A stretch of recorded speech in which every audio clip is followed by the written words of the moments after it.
But it is also a day where we are all feeling sad and we are all celebrating the life and the legacy of a true American legend whom we lost yesterday. Willie Mays, one of the greatest players in baseball history, has died at the age of 93, and there just simply aren't enough words to fully explain the impact that Mays had on the game of baseball. There is no recitation of all his statistics or long list of all his accomplishments that could possibly do justice how important he was. Suffice it to say, he was on the shortest possible list of greatest players and most iconic figures in the history of American sports, and he always will be. Now, he hit a lot of home runs. He had 660 home runs in his career, but this was his most iconic play. It was Game 1 of the 1954 World Series against Cleveland at the Polo Grounds. If you know anything about baseball, you've seen this one 100 times off Vic Wertz's bat. Mays with the incredible over-the-shoulder catch and then immediately pivots and getting the ball back into the infield. Giants won that game in 10 innings.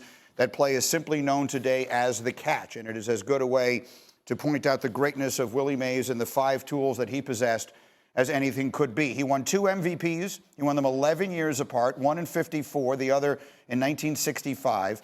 I mentioned a 5-tool player, won 12 Gold Gloves, tied for the most of any outfielder.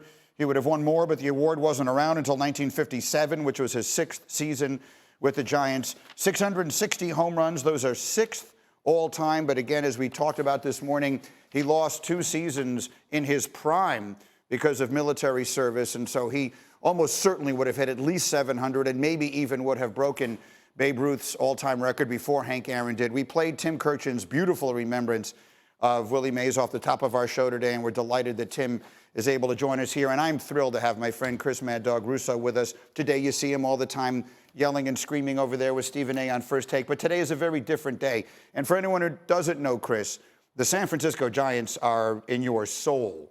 So I can only imagine. I'll give you the floor. When we say Willie Mays, what thoughts come to your mind? And I love Tim. Great to have him with us here, too. Yeah, 68 was when I became a Giant fan because I went to Philadelphia with my parents on a business trip, and the Giants were in the same hotel. And they were playing the Phillies. So I 8-year-old kid, I was running around all the lobby of the Hilton in Philadelphia. They played at Old Connie Mack Stadium. And in those days, remember, West Coast teams played the East Coast teams 3 times. They made 3 trips in.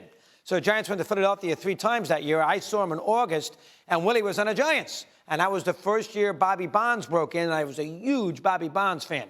So you got Willie there. We're all scurrying for autographs, McCovey and everything else. And Willie, you know, who was besieged everywhere it went, we tried to track him down, finding all the exits of the hotel, and we never did as an 8-year-old kid with a little pad there trying to get Mays' autograph. But because the Giants were the birth of my team and he was their best player, because my father was a huge Yankee fan and loved DiMaggio, and I always wanted to fight him off with somebody else, and the 71 Giants won the division, lost to the Pirates. Willie was on that team. I was 11 years old. So I had a team in the postseason, lost to Pittsburgh, who won the World Series with Clemente. Those issues alone is why number 24 and the way he played and everything else. That is why he's probably the reason I am a huge. Again, he was near the end when I saw him. So I had Bonds, who was just starting. But he brought me to the San Francisco Giants, most importantly. He's Willie Mays. And as I'm sure Timmy said, I think the 2 things that I'll bring up from forget the field that are interesting. One, the iconic shots of him playing stickball in the streets of New York, and then buying all the kids ice cream. I mean, that's pretty impressive. And remember, as Timmy knows, he stopped a war with Dodgers-Giants in '65. That's the famous Saturday afternoon game of the week when Roseboro and Marichal had that fight, and Marichal came swinging the bat at Roseboro. Yeah. This is Dodgers-Giants, huge rivalry. And Willie, because he had so much respect, calmed Roseboro down, brought him into the Dodger dugout to say, Johnny, relax. And because of that, that did not become more ugly than it already was. What other player would have that? Maybe Koufax, but would have that personality with their arch rival. In those days, that's a huge deal, that he calmed down a fight between Dodgers and Giants and calmed down Roseboro, who almost got clubbed by a bat by Marichal. So all those reasons is why you got to love the great Mays. Timmy, for those who weren't with us at the very beginning of our show, where you did an absolutely beautiful piece that I'm sure people will see as the day goes on ESPN. You and I were just talking before we came on. It's a sad day, but it's also a day to celebrate and remember what may be the greatest career in the history of Major League Baseball. What are the right first things to say on a day like this? Well, he's the greatest player that I've ever seen, and maybe after Babe Ruth, he's the greatest player of all time. Greenie, you got to remember when he came in 1951 at age 20, the game had never seen an athlete quite like him. He immediately became the greatest combination of power, speed, and defense that the game had ever seen. And here it is, 73 years later, and I believe he still is the greatest combination of power, speed, and defense that the game has ever seen. He's the only player ever to have a 300 average, 300 homers, and 10 gold gloves. Of course, he hit 660 homers, and if he hadn't played the majority of his home games in Candlestick Park, he would have probably hit another 100 home runs. He is the greatest base runner I have ever seen. He is the greatest defensive center fielder of all time. You're right. He won 12 gold gloves in a row. If they had given them earlier, he would have won 16 in a row. He won a gold glove at age 37 in center field. That is unheard of. And you talked about the Vic Wertz catch. Bob Feller was at that game with the Indians, and he told me one day, he said, that wasn't that great of a catch. We knew Willie Mays was going to make that play. I don't want to get into like debate stuff on a day that he dies, but it does feel worth asking you, who sort of invented sports debate in this country. Is Willie Mays, in your opinion, the greatest player ever? I'm going to, it's tricky. Pound for pound he is. He's not the best hitter.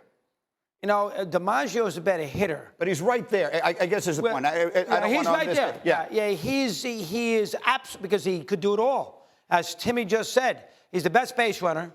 He was a quarterback in high school, and that play makes with Wertz. Forget the catch. He kept the guy from scoring from second base on a sac fly. He's got an incredible throwing arm. He runs the bases. Remember, the famous line with Willie, Matty Alou walked in the '62 World Series with 2 outs in Game 7 against the Giants down 1-0, and Mays hit the double to right field, and Matty Alou didn't score. And they asked Willie after the game, well, Willie, would you have scored if you were on first base in the double? He said, not only would have scored, I would have been showered and shampooed. Right out loud. So, I mean, his speed and base running, that's important too. And of course, he hits 660 home runs, and he does it, as Timmy said, in a terrible ballpark to hit home runs in. He froze all the time. And here's another thing, as Timmy knows, he played 13 years of 150 games or more. Willie played, man. He went out there, and those Giant teams could never pitch. And he played every single day. And that poor team, lost so many close pennant races. But remember, 16-inning game, Marichal and Warren Spahn, Candlestick, who hit the game-winning home run in the bottom of the 16th? Willie Mays. And the last game of the '62 season against Houston, trying to catch the Dodgers, who hit the 9th-inning home run to give the Giants the win to create a tie? Willie Mays. Yeah. Who makes the catch in '54? Willie Mays. Responds in a big moment. And beyond that, there was an iconic, there's just something about his name, as one who's not old enough to have seen him play, almost like a larger-than-life quality. Everything from the fact that he comes into Major League Baseball very shortly after it had been integrated, and so he sort of assumes that role. You had the history, and then the 50s in New York City, Tim, with the 3 legendary center fielders, with Willie, Mickey, and the Duke. All that stuff. There was a larger, that it feels to me, and I hope you can encapsulate it better than I could, there is a larger-than-life quality about his name and his life that I'm having trouble putting into words. How would you do it? Well, I asked Johnny Bench about him once, and he said he was magical, he was perfect. And that describes Willie Mays, because he didn't just play the game better than everyone else. He played it with a style and flair that no one had ever played with until then and since then. The way he made that beautiful basket catch was unbelievable. Johnny Bench told me that when he made the All-Star team for the first time in 1968, Willie Mays whispered in his ear, "You should be starting the All-Star game." And Johnny Bench called that one of the seminal moments of his career, that the greatest player he had ever seen. It's like that restored Johnny Bench's faith in himself, that that's what Willie Mays thought about him. Reggie Jackson told me once, he said, he's Michael Jordan, he's Jim Brown, he's Steph Curry shooting threes before the game, he's Baryshnikov. That's how he explained it. Reggie told me, I loved playing against Willie Mays because it gave me a chance to watch Willie Mays. That's how great he was. Now, his career moved to San Francisco, of course, starting with the New York Giants and then going out there. So just a final word today, as people who, I mean, you're going to see a lot of people who are old enough to remember him play who are going to feel very emotional about this. How do you feel? Well, absolutely. I think for the Giant fan in New York, they were bad in 55, 56, 57. He was their one reason to go to the ballpark. And then in San Francisco, remember, he had those Giant fans out there, they loved DiMaggio and all. He had to prove himself. And they had Cepeda, McCovey, and I think over a period of time, they realized, he hit 347 his first year in San Francisco, and he was tremendous. I think over a period of time, they realized how great he was. But I think that they looked at him, well, we had DiMaggio, we don't need Willie Mays. And I think there was something that he had to prove himself in San Francisco, which is ridiculous, but I think there was an element of that. But he's great on both coasts.